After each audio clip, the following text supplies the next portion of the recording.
جابر، بڑے مشہور صحابی، آپ نے نام سنا ہوگا. حضرت جابر تھے بڑے غریب تھے. ان کا دل چاہا کہ میں سرکار کی اپنے گھر دعوت کروں، اپنے گھر پہ سرکار کو بلاؤں، دعوت کروں، کھانا کھلاؤں. حضرت جابر چلے سرکار کی بارگاہ میں حاضر خدمت ہوئے.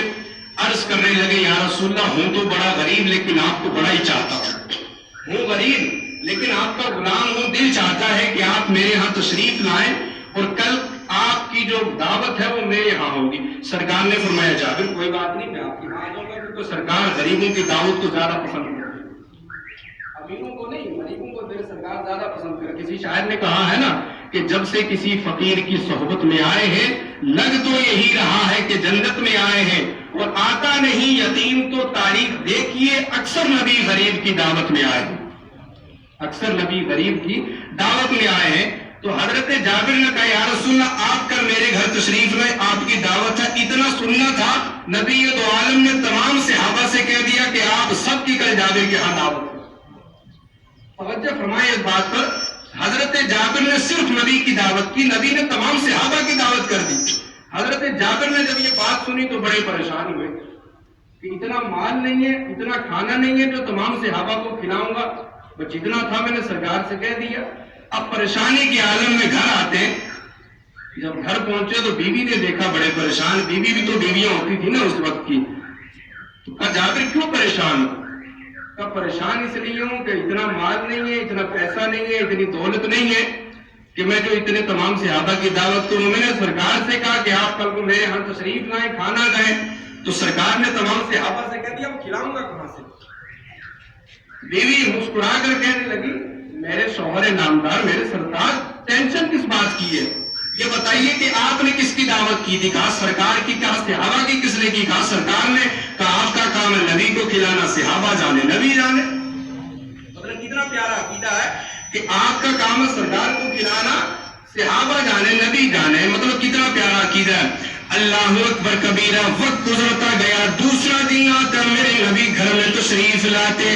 حضرت جابر کے دو بچے ہیں، چھوٹے چھوٹے دو بچے. گھر میں ایک بکری ہے. حضرت جابر کے دو بچے، ایک گھر میں تھا ایک گھر سے باہر تھا. حضرت جابر نے ایک بچے کو ساتھ میں لیا، بکری کی ٹانگیں باندھی، بکری کو ذبح کیا، اسے پکایا کیونکہ نبی گھر تشریف لا رہے تھے. نبی گھر تشریف لا رہے تھے. اب بچوں کی یہ عادت ہوتی ہے کہ کسی کا جو کام کرتا دیکھتے اس کو دوبارہ پریکٹیکل کرتے. حضرت جابر کا ایک بچہ گھر میں تھا، ایک گھر سے باہر تھا. جب وہ بچہ دوسرا گھر میں آیا تو ایک بھائی دوسرے بھائی سے کہنے لگا سید صاحب کہ بھیا آؤ میں تمہیں بتاؤں کہ میرے ابا نے بکری کو کیسے ذبح کیا. میں آپ کو بتاؤں کہ ابا نے بکری کو کیسے ذبح کیا. کہا بھیا بتائیے گا. اب جیسے ہی باپ نے بکری کی ٹانگیں باندھی تھی، بھائی نے بھائی کی ٹانگیں باندھ دی. بھائی نے بھائی کو باندھ دیا. اور جیسے باپ نے بکری کے گلے پہ چھری چلائی تھی، بھائی نے بھائی کے گلے پہ چھری چلا دی. رگے حیات کٹی، بچہ شہید ہو گیا. دوسرا بھائی یہ منظر نہ دیکھ سکا، وہیں سے کودا، دونوں بچے شہید. حضرت جابر نے دیکھا ادھر نبی گھر تشریف لا رہے، ادھر دونوں بچوں کی موت ہے. جلدی جلدی دونوں بچوں کو لپیٹا کپڑے میں اور گھر کے کونے میں رکھ دیا. بیوی سے کہنے لگے بیوی آج خاموش رہنا، تجھے زندگی کے تمام حق معاف کر دوں گا. آج سرکار کی خوشی پہ خاموش رہنا، تجھے زندگی کے تمام حق معاف کر دوں گا. تو بیوی بھی تو صحابی رسول کی بیوی تھی نا. عرض کرنے لگی شوہر کیسی باتیں کرتے ہو، ہم کون ہوتے ہیں کہ والدین بننے والے، یہ تو صدقہ ہے کملی والے مصطفیٰ کا. ہم کون ہوتے ہیں کہ ماں باپ بننے والے، یہ تو صدقہ ہے آمنہ کے چاند کا. سرکار کی خوشی سے بڑھ کر مجھے اپنے بچوں کی خوشی نہیں ہے. اب سرکار گھر میں تشریف لاتے، نبی بھی تو آمنہ کا چاند ہے. میرا نبی بھی تو بڑا سونا نبی ہے، بڑا مختار نبی ہے، بڑا پاور والا نبی ہے. اب نبی گھر میں تشریف لاتے، کھانا لگ گیا. بات مختصر کر رہا ہوں. کھانا جب لگا تو میرے نبی نے پوچھا جابر تیرے بچے کہاں ہیں؟ میرے سرکار کی شان تو دیکھیے. حضرت جابر سے پوچھنے لگے بتائیے آپ کے بچے کہاں ہیں؟ حضرت جابر عرض کرنے لگے یا رسول اللہ بچے باہر کھیل رہے ہیں، آپ کھانا تناول فرمائے، آئیں گے تو آپ کو تنگ کریں گے۔ کہا لالا جابر آپ بچوں کو بلائیے گا، ہم کھانا ان کے ساتھ کھائیں گے۔ حضرت جابر باہر گئے، پلٹ کر اندر آئے، کہا یا رسول اللہ بچے سو رہے ہیں، وہ جب اٹھیں گے تو آپ کو کھانا نہیں کھانے دیں گے۔ کہا جابر لالا میری عادت ہے جب میں کھانا کھاتا ہوں دائیں حسن کو بٹھاتا ہوں، بائیں حسین کو بٹھاتا ہوں، ان سے پیار بھی کرتا ہوں، کھانا بھی کھاتا ہوں، مجھے بڑا اچھا لگتا ہے۔ آج میرے حسن و حسین نہیں ہے، میرا دل چاہتا ہے تیرے دونوں بچوں کو بٹھا دو، ایک کو دائیں بٹھاؤں گا ایک کو بائیں بٹھاؤں گا، ان سے پیار بھی کروں گا، کھانا بھی کھلاؤں گا، حسن و حسین کی یاد بھی تازہ کروں گا۔ میرے نبی کی شان دیکھیں، جب اتنا سننا تھا کہ حضرت جابر رونے لگے، زار و قطار رونے لگے۔ میرے نبی کی شان تو دیکھیے، سرکار نے یہ نہ پوچھا جابر کیوں رو رہے ہو، میرے نبی جب حضرت جابر رونے لگے تو سرکار مسکرانے لگے۔ کہا جابر رو مت، جا کے بچوں سے کہہ دو تمہیں آمینہ کے چاند نے بلایا ہے۔ بچوں سے یہ نہیں کہا کیوں رو رہے ہو، جب کوئی روتا تھا تو میرے سرکار بھی مسکراتے تھے کیونکہ کام بنانا ہوتا تھا۔ کہا جابر رو مت، جا کے بچوں سے کہہ دو تمہیں آمینہ کے چاند نے بلایا۔ اتنا سننا تھا کہ جابر بھی مسکرانے لگے، دوڑے دوڑے بیوی سے کہنے لگے بیوی دیکھنا اللہ نے تیرے صبر کا بدلہ کیسا عطا کیا۔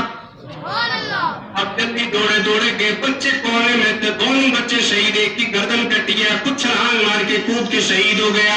بچوں سے جا کر کہنے لگے بچوں تم سو رہے ہو، تمہیں پتہ نہیں تمہیں کملی والے مصطفیٰ بلا رہے ہیں۔ اتنا سننا تھا کہ دونوں بچے لبیک یا رسول اللہ کی صدائیں کہتے ہوئے کھڑے ہو گئے۔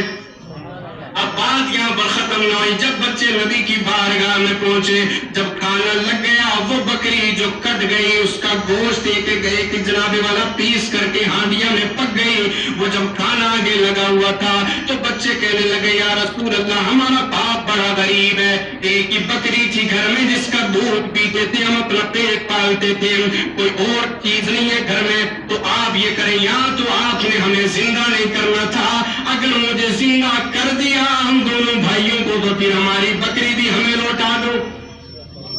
مطلب یا تو ہمیں زندہ نہیں کرنا تھا، اگر کر دیا تو پھر ہماری بکری ہمیں لوٹا دو۔ میرے نبی فرمانے لگے بیٹا کھانا تو کھا لو، آپ کی بکری بھی لوٹا دوں گا۔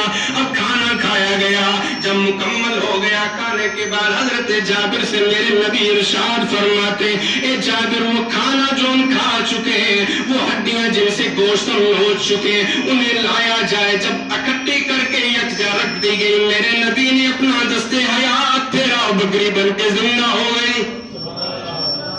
جو میرا نبی ہڈیوں پہ ہاتھ پھیرے تو بکری بن کے زندہ ہو جاتی ہے، وہ میرا نبی کل میدان محشر میں اپنی کملی کے نیچے ہمیں چھپا دے گا تو ہم گنہگاروں کے لیے جنت کے سوا اور کیا ہوگا۔ لیکن کام ایسے نہیں چلے گا، میدان محشر ہوگا، نفسی نفسی کا عالم ہوگا، نہ باپ بیٹے کا ہوگا نہ بیٹا باپ کا ہوگا، وہاں شافع محشر آمینہ کے چاند ہوں گے۔ تو ہم یہ تمنا رکھتے ہیں کہ کل محشر کے میدان میں ہماری شفاعت کملی والے مصطفیٰ کرائیں گے، لیکن اس شفاعت کے حقدار بننے کے لیے دنیا میں ہمیں غلام احمد مختار بننا پڑے گا۔